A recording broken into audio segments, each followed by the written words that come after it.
Genesis chapter number 34. We are continuing in our study of the book of Genesis, and we come to Genesis 34. We're going to continue in our study of this chapter, and let me remind you of a few things that we noted last time, is that God is not mentioned in Genesis 34. And the truth is that God is absent from the life of Jacob at this point because Jacob has been making his own decisions. We know that he did not go to Bethel. He decided to pitch his tent towards Shechem there to a pagan people, and we find that there would be great consequences for that decision. But also there's a second thing that we noted in this chapter, and that is that Jacob is silent. He allows his son to take over, and we talked about last week about the ruin of parental indifference, and that's what we find here in the life of Jacob. The only time that we find him speaking is at the end of the chapter, after it's all said and done, after his sons completely did away with the men of Shechem. They killed all of the men. And then Jacob is basically fearful for his life. And at that point he speaks up. And we asked ourselves the question there, well, where was Jacob all along? He was absent. Now I want us to continue in the study. And I want to note something out in our text. Before we read the remainder of our text, I want to ask this question. Where are the mourners? Because we observe three people, or three groups of people in this chapter. We have the sons of Jacob, who would wreak havoc in the city of Shechem, who deceived the people of Shechem. We have Hamor and Shechem, those who were the leaders of the city there. And then we have Jacob at the end, and none of those, based upon all that we read in this text, not one person is mourning for the sin that is being done and committed in this chapter. Now we pick it up, if you would, in verse number 13. Genesis 34, verse 13. And the sons of Jacob answered Shechem and Hamor, his father, deceitfully, and said, because he had defiled Dinah, their sister. And they said unto them, we cannot do this thing to give our sister to one that is uncircumcised, for that were a reproach unto us. But in this will we consent unto you, if ye will be as we be, that every male of you be circumcised, then will we give our daughters unto you, and we will take your daughters to us, and we will dwell with you, and we will become one people. But if ye will not hearken unto us to be circumcised, then we will take our daughters, and we will be gone. And their words pleased Hamor and Shechem, Hamor's son, and the young man deferred not to do the thing, because he had delight in Jacob's daughter, and he was more honorable than all the house of his father. And Hamor and Shechem his son came unto the gate of their city, and communed with the men of their city, saying, these men are peaceable with us. Therefore let them dwell in the land, and trade therein for the land. Behold, it is large enough for them. Let us take their daughters to us for wives, and let us give them our daughters. Only herein will the men consent unto us for to dwell with us, to be one people, if every male among us be circumcised as they were circumcised. Shall not their cattle and their substance and every beast of theirs be ours? Only let us consent unto them, and they will dwell with us. And unto Hamor and unto Shechem his son hearkened all that went out of the gate of this city, and every male was circumcised, all that went out of the gate of his city. And it came to pass on the third day, when they were sore, that two of the sons of Jacob, Simeon and Levi, Dinah's brother, took each man his sword, and came upon the city boldly, and slew all the males. And they slew Hamor and Shechem his son with the edge of the sword, and took Dinah out of Shechem's house, and went out. And the sons of Jacob came upon the slain, and spoiled the city, because they had defiled their sister. They took their sheep and their oxen and their asses, and that which was in the city, and that which was in the field, and all their wealth, and all their little ones, and their wives took they captive, and spoiled even all that was in the house. And Jacob said to Simeon and Levi, and here finally Jacob speaks, ye have troubled me, to make me to stink among the inhabitants of the land, among the Canaanites and the Perizzites, and I being few in number, they shall gather themselves together against me, and slay me, and I shall be destroyed, I and my house. And they said, should he deal with our sister as with an harlot? And that's how the chapter ends. But I want to ask the question again, where are the mourners? Now, upon hearing the news earlier in the chapter that Dinah, their sister, Jacob's son's sister, had been defiled by Shechem, the son of the prince of Shechem, we find that Jacob's sons were extremely upset. In verse 7, the Bible says, "And the sons of Jacob came out of the field when they heard it, and the men were grieved, and they were very wroth."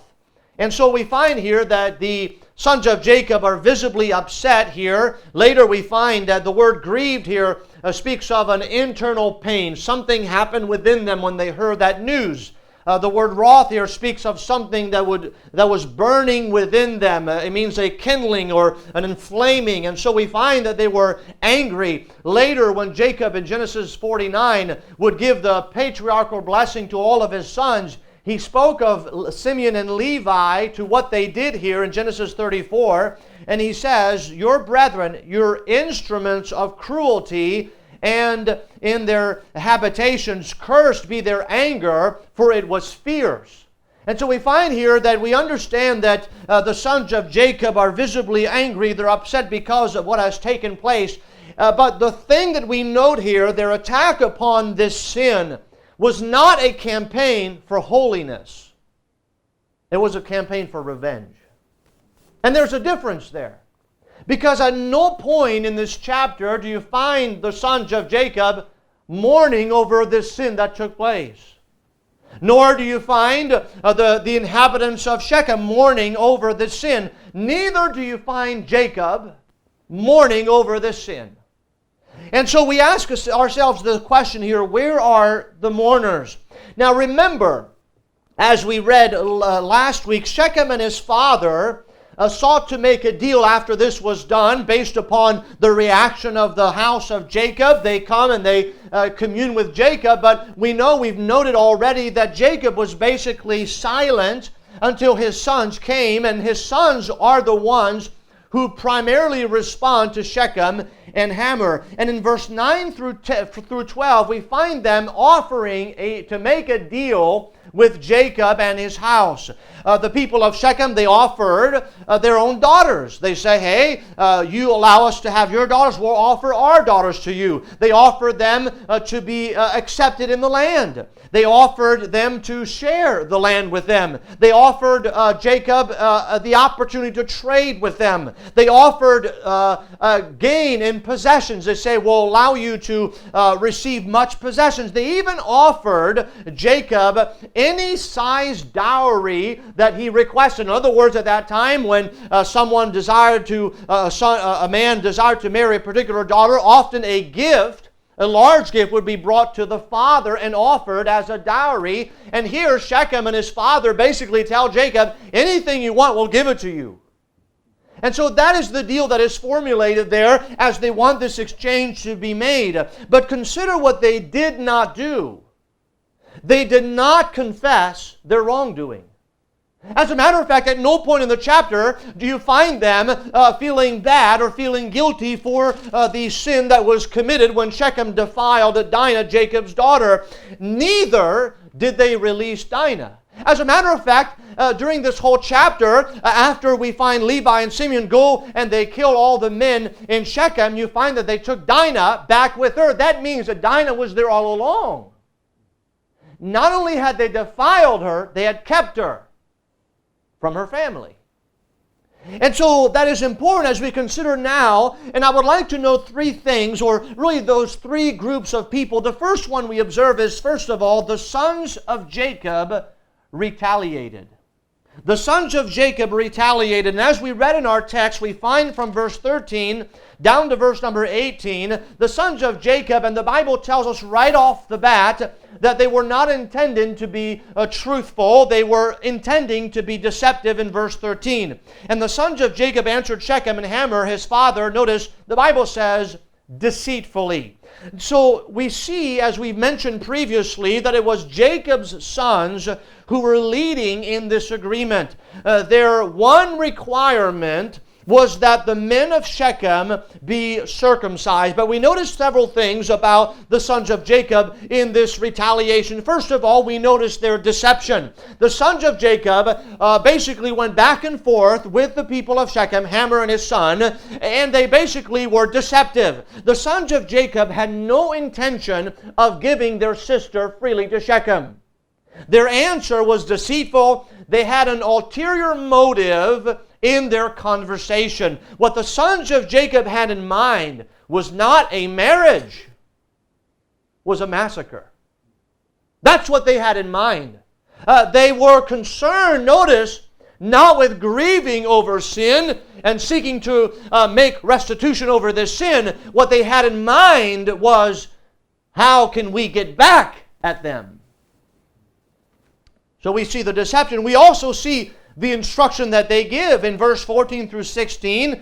Their one request is this, that all the men be circumcised. And obviously here, they did not require just for Shechem to be circumcised as they were. They required for all the men to be circumcised. Obviously here, circumcision was a seal of the Abrahamic covenant. If you remember, we studied that earlier as we've been studying through the book of Genesis. It was a special sign between the nation of Israel, the people who would be the descendants of Abraham, and God. And so the sons of Jacob would use in this instruction something that is particular to them, and they would use that basically in their deception to trick those men into having a circumcision so that they could obviously kill all those men. But then we see that the extension of this request is that every male of you be circumcised. Now obviously at that point, Hamor and Shechem are so deceived because you would think that only the men who were not married in the city would be the one who needed to be circumcised. But no, they asked for all the men. That would include those who were married. And so you see here in their blindness, them being blinded by their sin, they're being deceived. They're being talked into something that will soon be their ruin. If the sons of Jacob were going to be successful in destroying the people of Shechem, then they had to be assured that all the men would be unable to defend themselves. But then we find in verse number 18, and their words pleased Hamor and Shechem, Hamor's son.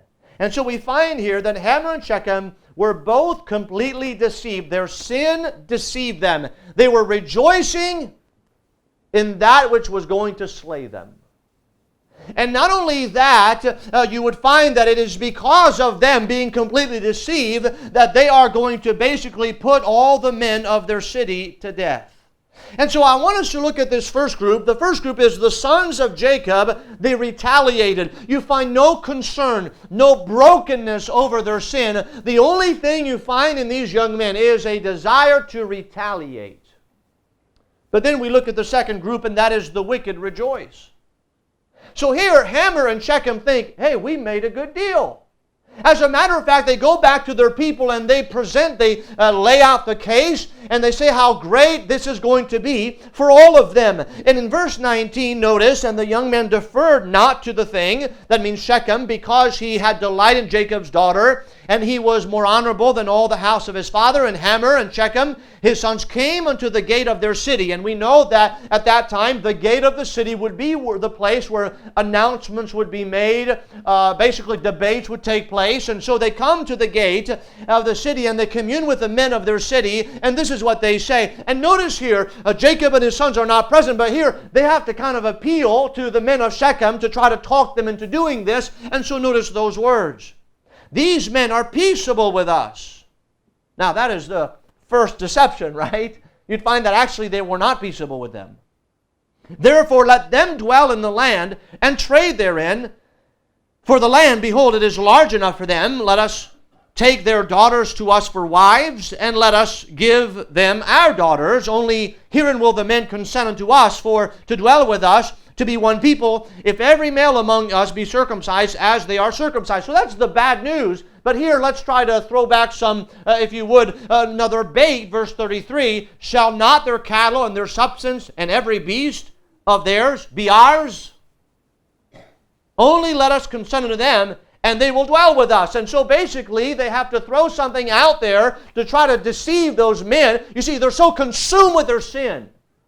They defiled Dinah, Jacob's daughter. They're so engulfed in it that we know that we find that Shechem asked his father, you need to get her to wife. And we find that they finally have this agreement, and so they're consumed with that they're deceiving their own people. They've convinced the people that now all the cattle that are Jacob's would become theirs. And unto Hamor and unto Shechem his sons hearkened all that went out of the gate of his city, and every male was circumcised, all that went out of the gate of his city. You know what that tells us here? As the wicked rejoice, they don't even know what they're doing. They don't even know that they've been deceived, and actually what they're agreeing to is going to be their death. You know, I think that often speaks of the society that we live in. You see, the society we live in promotes sin. They promote it so much that they deceive people in that promotion that actually much of those sins that are being promoted is actually to the detriment of society. But it's often brought on by people who are in leadership. And instead of having the people here in Shechem grieving over their sin, they're rejoicing over this. They're not mourning. So the sons of Jacob are retaliating. The wicked are rejoicing. But then there's a third group, and that is Jacob, the patriarch, is resentful. Notice, so the whole passage here from verse 25 down to verse number 29, we find that the sons of Jacob, basically after the third day, which would be the day where these men would be the sorest and the most unable to retaliate. And so they go on the third day, both Simeon and Levi, and they go in the city and they kill all the men. And not after that, after they come back from this great battle, they bring all their brothers with them. And all the brothers basically take all the spoils for themselves and they bring it back home. And so Jacob hears about all that's taken place. And notice the response from Jacob in verse 30. And I believe here, this is what the problem is that we identified in Jacob's life last week, is that Jacob is totally absent until the end. God is not mentioned in this chapter, and Jacob is silent until he has to respond to the consequences of what's taken place. Verse 30. And Jacob said to Simeon and Levi, ye have troubled me to make me to stink among the inhabitants of the land, among the Canaanites and the Perizzites, and I, being few in number, they shall gather themselves together against me and slay me, and I shall be destroyed, I and my house. There's a lot of me's and I's in there, isn't there?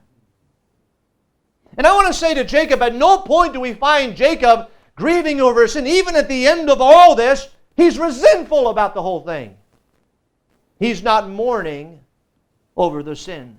You see, due to the circumcision, all the men of the city here were incapacitated. Two of the sons, Simeon and Levi, which were, by the way, Dinah's two brothers, in addition to Reuben and Judah, they only would be the ones that took part in the spoils. And then all the brothers came and took the things with them. Later on, when Jacob gives the patriarchal blessing, as we read earlier, we find that he refers to Simeon and Levi, and he says, you are instruments of cruelty, are in their habitations. Cursed be their anger, for it was fierce. And their wrath, for it was cruel. I will divide them in Jacob and scatter them in Israel. So what they did here, understand, the Bible doesn't record this chapter to condone it, because we know that it is condemned later. And Jacob, we find that the descendants of Simeon and Levi were indeed divided and scattered throughout Israel. Let me sum it up for you. We'll revisit that when we reach Genesis 49. Simeon and Levi did not have distinct territories in Canaan as other tribes did. Simeon was absorbed by the tribe of Judah, and then the Levites became the priestly tribe, and they basically dwelt throughout all Canaan instead of having their own tribal territory. And so because of what they did here, they would be divided and spread about. And so here now we look at Jacob and his reaction to what has just taken place. And I want to notice really four things about Jacob. First of all, we see that he was a selfish man. And I think that is pretty clear to establish as we read those verses, because Jacob's personal pronoun is used at least 8 times. Me, I, my. It's all about Jacob. Jacob was primarily concerned with himself. The character of the rebuke is very noticeable in Jacob-like. The patriarch looks at the matter solely from his own point of view. You see, Jacob was concerned about himself. They shall gather themselves together against me and slay me. You see, he was selfish. We see it in his concern. It was for himself. We see it in his complaint. Ye have troubled me. And I'm thinking, wait a minute. Dinah has been troubled about this whole thing. The people of Shechem have been troubled about this whole thing. And you've been troubled? No, you haven't been troubled. You've been silent. You see, Jacob was not the one that was troubled. You see, you, Jacob, are the one that deceived your brother Esau. You remember, that's how it all started. He lied to his brother. He was going down to Seir with him, and he didn't go to Seir. You, Jacob, delayed your obedience and not going to Bethel and pitching your tent toward Shechem. You, Jacob, are the one who dwelt among a corrupt people. You see, Jacob, all of this trouble was brought on by yourself. So we see he was a selfish man. But also we see that he was a silent man. And we've made that point quite clearly. But it was only after the killing of all the men of Shechem that Jacob decided to rise up and say something. Up to this point, Jacob seems to be indifferent to the happenings around him. When we go back to verse number 5, the Bible told us there in verse 5, and Jacob heard that he had defiled Dinah his daughter. Now his sons were with his cattle in the field. And Jacob held his peace until they were come. And you know, that's really telling about Jacob and his indifference as a parent and as the leader in the home, because he basically allowed his sons to take the torch here and to go ahead and make the decision, and he was silent. Jacob did not speak during the negotiations with Hamor and Shechem. It was only when Jacob was personally threatened that he decided to speak. Jacob did not evidence that the loss of Dinah's purity was as important to him as the loss of his physical protection. You see, Jacob is much like those who only complain of sin's problems if it seems to affect them personally. This is not genuine concern about evil. It is only a concern about selfish interest. So we see that he was a selfish man. He was a silent man. He was also a scared man. Verse 30, they shall gather themselves against me and slay me, and I shall be destroyed. You know, that is really contradictory to what just happened. It was his son who killed all the men in one city, just 2 of his sons. Later, when we read in Genesis chapter 35 and verse 5, the Bible says, so Jacob came to Luz, which is in the land of Canaan, that is Bethel, he and all the people that were with him. And we find that as we read, as they go on, we find that the people of Canaan actually feared because of what happened in Shechem. But we also see that he was a scorned man. His sons, as Jacob is upset about the whole matter, his sons come to him in verse 31, and they said, should he deal with our sister as with an harlot? Simeon and Levi did have a point in their argument. Jacob did not seem to be concerned for Dinah and did not seem to be concerned with the immorality that had been committed. Which brings us to this point. And really, this is where the message is. The sons of Jacob were concerned with retaliation. The wicked of the city were rejoicing over this whole matter. And Jacob, the patriarch, was resentful about the whole thing. And we ask ourselves this question, where are the mourners? I want you to go with me to Matthew chapter 5. In Matthew chapter 5, as Jesus Christ begins the Sermon on the Mount, he begins with what we call the Beatitudes. The Beatitudes are the attitudes that must be found in us. And as he's teaching the disciples, he begins with the first two Beatitudes, which are foundational to the rest of the sermon. And he says in verse 3 of Matthew 5, "Blessed are the poor in spirit, for theirs is the kingdom of heaven." And then in verse 4 he says, "Blessed are they that mourn, for they shall be comforted." Now the word mourn means basically to lament, to bewail, to be sad, to be sorrowful. Of the words that you find throughout the New Testament used when it speaks of grief, the strongest word that is used in the New Testament is the word mourn. And when dealing with the Beatitudes, we are not dealing here with the physical world, but rather with the spiritual realm. We are not speaking of mourning over financial loss, or the loss of a friend or a family member, or a broken object. This mourning is caused by sin. It is the sorrow over our sin. It is also the sorrow over sin of society and sin in general. It is the sorrow that is caused by a lack of righteousness. It has to do with our attitude about sin. What is important to the Lord is our attitude towards sin and how we react to sin. So there's the options that we find here. Either we can try to retaliate against sin, we can try to rejoice over sin, or we can just resent sin. But the Lord wants us to mourn over sin.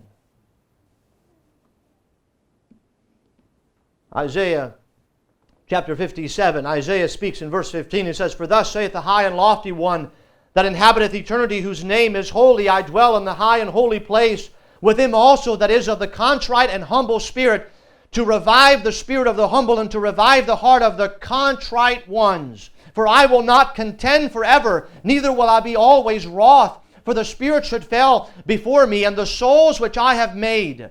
For the iniquity of his covetousness was I wroth, and smote him. I hid me, and I was wroth, and he went on frowardly in the way of his heart. I have seen his ways, and I will heal him. I will heal him also, and restore comforts unto him, and to his mourners I create the fruit of the lips. Peace, peace to him that is far off, and to him that is near, saith the Lord, and I will heal him. But the wicked are like the troubled sea, when it cannot rest, whose waters cast up mine and dirt. There is no peace, saith my God, to the wicked." And so what was he calling the people of Israel? He was calling them to come back to a contrite heart. He wanted mourners in Israel again.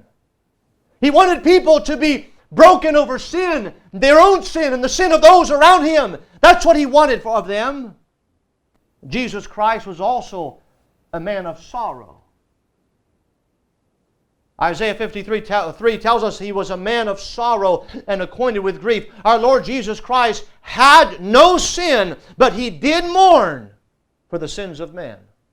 You find them in Matthew 23, verse 37. "O Jerusalem, Jerusalem, thou that killest the prophets and stonest them that are sent unto thee, how often would I have gathered thy children together, even as an hen gathereth her chicks under her wings, and ye would not."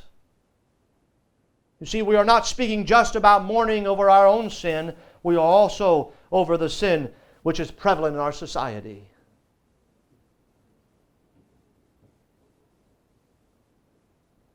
In Psalm 34, verse 18, the Bible says, "The Lord is nigh unto them that are of a broken heart, and saveth such as be of a contrite spirit." We know that David had a broken heart after he was confronted with his sin. You know, the conflict that we are dealing with today is with holiness and righteousness. You see, the world does not deal with sin very well. Jacob's sons did not deal with sin very well. The wicked obviously did not deal with sin very well, but neither did Jacob deal with sin very well. You see, the world will often deny sin and say that it's not sin. They point the finger or blame somebody else because of sin, or often they ignore it because they don't care about it, and they'll say something like, "Well, no one is perfect." You see, it is never okay with God that we sin. Our sin does not catch God off guard. God is not surprised when we sin. Christ knew that the disciples would sin, but here He instructs them. He says, "Blessed are they that mourn." One commentator put it this way. He says, "The world would and does regard a statement like this as utterly ridiculous. The one thing the world tries to shun is mourning. Its whole organization is based on the supposition that mourning is something to avoid.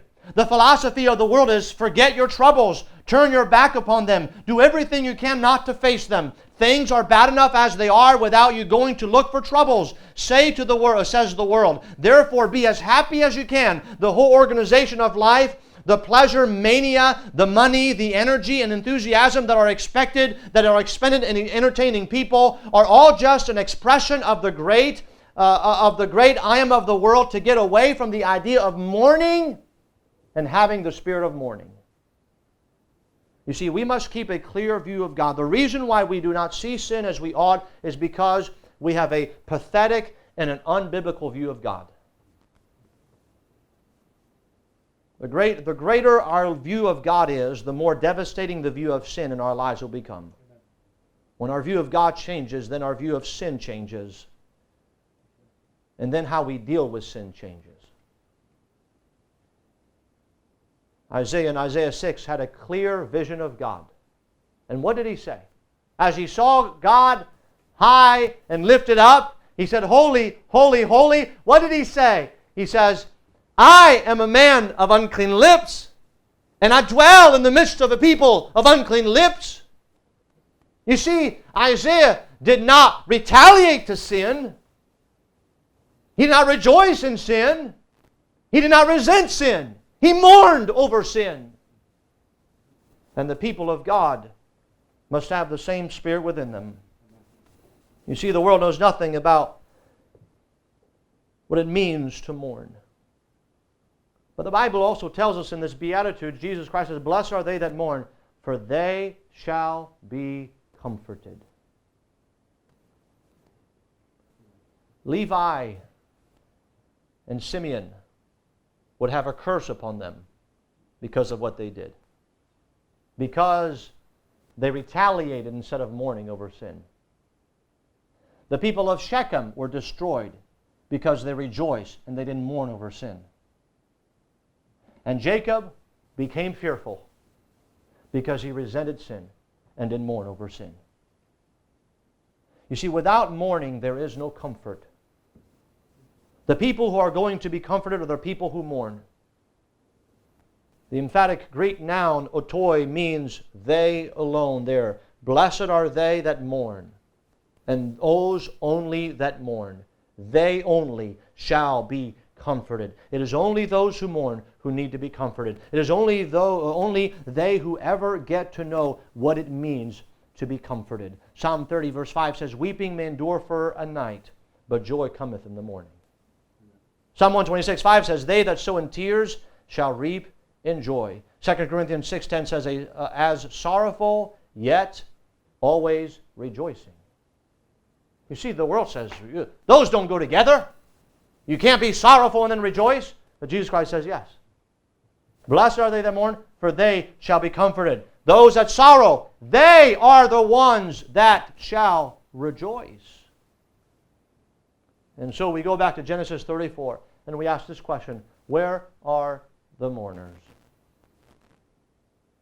You know, that's what Jesus Christ is seeking for today. He's seeking for a people who will be mourners over sin. You know, there's several ways that we can react in this world. Someone does something to us, sins against us, and we can retaliate. But a better thing to do is to mourn over that sin. Some people in the world rejoice over sin. But what we ought to do when we see the world rejoicing over sin is we ought to mourn for the world. And instead of resenting sin and its consequences, we should mourn. You see, often people get upset when they're caught in sin, and they're upset because they got caught. Not because they see it as sin against a holy God. And so as we look here, We find in Genesis 34 a perfect illustration of what we should not be in this world. When we look at the wickedness in the world, we can be all upset about it. We can all get all up in arms, but may the Lord help us to be a people who mourn over our sin, who mourn over the sin of the world. Blessed are they that mourn, for they shall be comforted. We do not condone sin, but we are comforted when we mourn over sin. And may the Lord help us. Let's bow our heads for a word of prayer.